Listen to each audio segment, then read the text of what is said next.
We're talking about the National Women Association, Women in Construction. There we go. I got me all, yeah.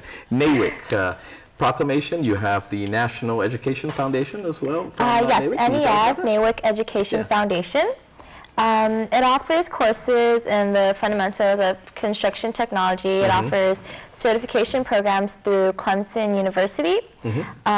Some certification programs are CCB, which stands for Certified Construction Bookkeeping, CIT, which stands for Construction Industry Technician, and others. And the reason why, ladies and gentlemen, that you don't recognize these ladies, because during the day they wear hard hats. Anyway, just kidding. But again, you have this that is being kicked off. Actually, your launch next week, a governor's proclamation is going to happen next Wednesday, I think it is. Yes, next Wednesday. Tell me about it. Next Wednesday, it's going to be during the, I believe it's the GCA luncheon, and yes, Governor Calvo will be signing a proclamation proclaiming Women in Construction Week in conjunction with our organization's founding here on Guam. Okay. Well, yes, but actually this Friday we have the NAWIC organizational meeting, and that's we have our special guest Pat McDonald, who was former NAWIC president, and she's also from our chapter in California. We need a So she'd be a visiting person basically here to Guam and give you the insight and pretty much the do's and don'ts and what to do, what not to do. And she's actually here to launch NAWIC on Guam for the first time. Kick it off. And to bring your red scarves, right? There we go. You want to chime in the conversation tonight, give us a call at 632-8255 or 632-TALK. Our conversation is about the National Association of Women in Construction. You also have what's being kicked off this weekend. It's called Pizza, Pop, and Power Tools.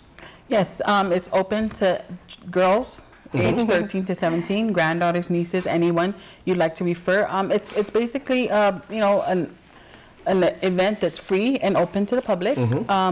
It's the first 100 participants get a free shirt, and it comes with pizza, and you get to have the girls do hands-on with the power tools. They can do some of the simulation of the construction equipment. And they're going to have some guest speakers that are women already in the construction industry to help spur their interest. And so we're doing this as part of a event to help spur the younger generation and get them interested early on.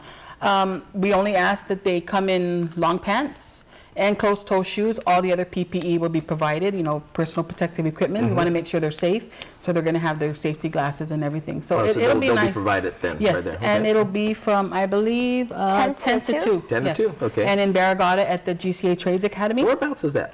If you're coming in off of the Tri-intersection, you're going to be heading towards the Guam main facility. You're going to make a right right before the Happy Mart, and you'll see right past there's a store, and then there's a big white building. You'll see the sign. It's really clear. You see the ladies with pink scarves outside. There we go. Now, again, let's go back to construction. Now, military buildup is definitely going to happen. It's probably more protracted, you know, than the slated 2014 startup and all that. But do you see again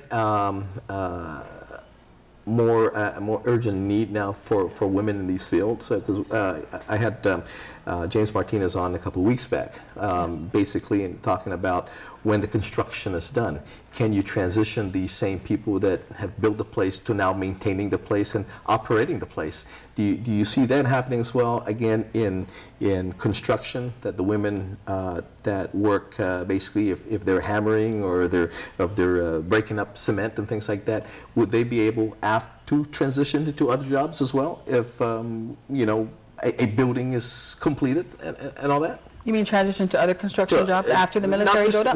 Not just construction jobs, but now if the construction jobs now diminish a little bit, now can these same people transition into now, instead of they've already finished building the building, can they maintain the building now?